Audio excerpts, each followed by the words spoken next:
नमस्कार सगळ्यांना. मी आज पुन्हा एक नवीन व्हिडिओ घेऊन आली आहे रिगार्डिंग द फोनिक्स. आपण मागच्या वेळेस बघितलेलं होतं फोनिक्स म्हणजे काय, बरोबर आहे. तर आज आपण बघणार आहोत की फोनिक्सचे साऊंड कसे बोलतात, अल्फाबेट्सला, लेटर्सला साऊंडचा वापर कसा केला जातो. चला तर मी तुम्हाला एक एक अल्फाबेटचा साऊंड व्यवस्थित समजून सांगते आहे आणि तुम्हाला काही त्याचं बोलायची पद्धत कशी आहे, त्यावेळेस आपल्या तोंडाचा कसा वापर केला जातो, म्हणजे ओठांचा किंवा जिभेचा किंवा दातांचा, म्हणजे आपल्या लिप्सचा, टंगचा किंवा टीथचा कसा वापर केला जातो हे आपण याच्यामध्ये बघणार आहोत. चला तर मग सुरू करूयात. So letter A makes two sound, short A ॲ, शॉर्ट ए ॲ, and long A and long a. And A represent the sound a. A चा साऊंड काढताना आपल्याला आपल्या ओठांची पोझिशन अशी ठेवायची आहे. आपलं तोंड थोडंसं ओपन करायचं आहे आणि आपल्या टंगला फ्लॅट ठेवायचं आहे आणि मग आपण साऊंड काढणार आहोत ॲ. इथे मी तुम्हाला वरती पिक्चर दिलेला आहे. अशा प्रकारे तुम्ही तुमच्या मुलांची प्रॅक्टिस करून घेऊ शकतात. तर आपण एची प्रॅक्टिस करूया. लेटर एची. जेव्हा आपण ॲपल बोलतो तेव्हा फील करा तुमचं टंग तुम्ही कसं बोलता ते. जसं ॲपल, ॲपल. आता ए हा कधी कधी मिडल ऑफ द वर्ड येतो, म्हणजे स्पेलिंगच्या मध्ये पण येतो. जसं की क ॲट कॅट, म ॲट मॅट, अँड म ॲप मॅप. चला काही एक्झाम्पल्स बघूया. Apple, add, act.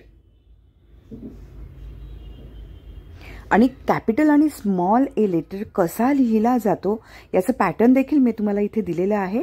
तर अशा पद्धतीने तुम्ही दोघं लिपीमधला ए हा काढू शकतात. ओके, चला next move on to next letter.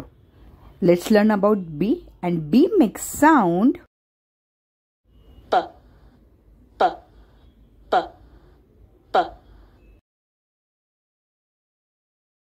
तर बीचं साऊंड आपण कसं बोललो, तर बीचं साऊंड बोलताना आपल्याला दोघं ओठांना क्लोज करायचं आहे. Closing the lips together and release the air from your mouth.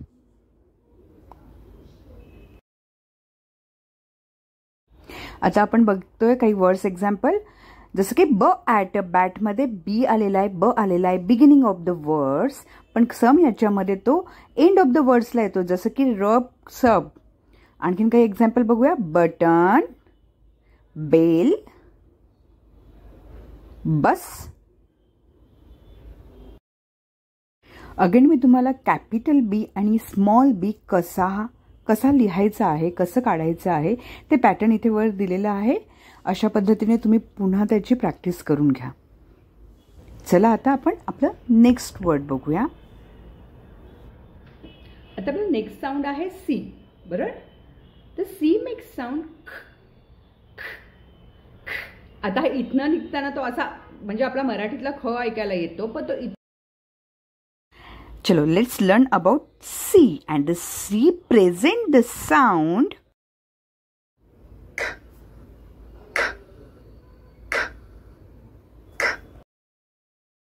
आणि सीचा उच्चार करताना, साऊंड बोलताना आपल्या ओठांची आणि टंगची पोझिशन कशी असेल बघा. टंगला थोडंसं आपलं ना गळ्याजवळ, म्हणजे घशाजवळ नेऊन पुश करायचं आहे आणि मग साऊंड काढायचं आहे. ओके, चला काही वर्ड एक्झाम्पल बघूया. जसं की ख ॲट कॅट, ख अप कप, ख ऑन कॉर्न, ख ॲप कॅप, ख ॲबेज कॅबेज, ख उकी खुकी. अँड त्यांचं लिहायचं पॅटर्न बघा कसं आहे. तर आपल्याला अपर केस लिहिताना, म्हणजे कॅपिटल लिहिताना मोठा सी कर्वमध्ये काढायचा आहे आणि छोटाही लिहिताना as it is pattern follow करायचं आहे, जे मी तुम्हाला वरती स्क्रीनवर दिलेलं आहे. आणि आता आपला 4 नंबरचा अल्फाबेट आहे D. D. D makes sound ड ड ड. डी मेक्स साऊंड ड. ओके.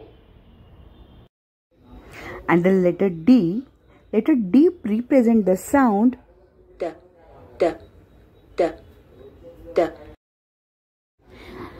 आणि ड बोलताना कशी ॲक्शन येणार आहे आपल्या ओठांची, टंगची आणि दाताची ते बघा. मागणं आपल्याला दातांवर पुश करायचं आहे ड बोलताना, लाईक अ ड ड ड. इथे सगळी माहिती दिली आहे, तुम्ही ती वाचून मुलांची ती प्रॅक्टिस घेऊ शकतात. ओके.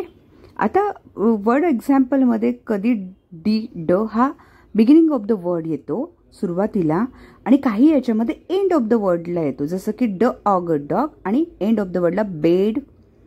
काही एक्झाम्पल बघूया. ड ओर डोअर, ड डोनट, ड डिअर, ड doll.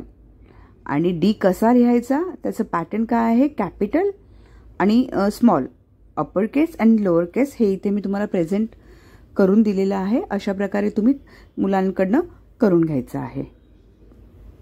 Okay. E and E makes sound A ए ए.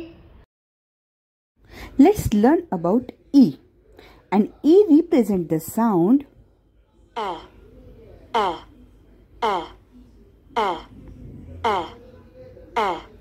आणि ईचं साऊंड बोलताना आपली टंग आहे ती दातांजवळ येणार आणि मग आपण बोलणार ए. इथे मी तुम्हाला सगळी माहिती वरती लिहून दिलेली आहे. त्या प्रकारे तुम्ही साऊंडची प्रॅक्टिस करू शकता. आता बघा, बऱ्याचदा आता वर्ड एक्झाम्पलमध्ये ई हा साऊंड खूप कमी वर्ड्समध्ये स्टार्टिंगला येतो, पण बऱ्याच वर्ड्समध्ये मिडल ऑफ द वर्ड येतो, लाईक बेड, पेन, नेट. चला अजून काही एक्झाम्पल्स बघूया. जसं की ई एग, ए एक प्लांट, ए एलिफंट. आणि ई कसा लिहायचा आहे याची माहिती पण इथे वर दिलेली आहे. आय होप तुम्हाला हा व्हिडिओ आवडला असेल. जर आवडला असेल तर नक्की चॅनलला सबस्क्राईब करा, लाईक करा आणि शेअर करा. Thank you so much.